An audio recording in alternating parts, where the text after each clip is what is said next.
จงเอาชนะความไม่ดีของเขา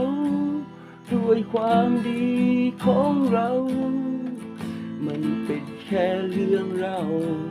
เท่านั้นตัวฉันเฝ้าทำความดีทุกคืนทุกวันแล้วใครกั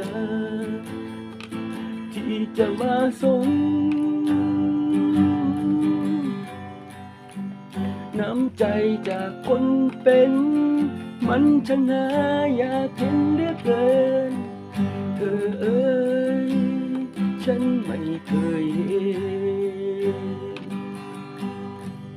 น้ำตาจากคนตายทั้งเป็นอยากให้เธอเห็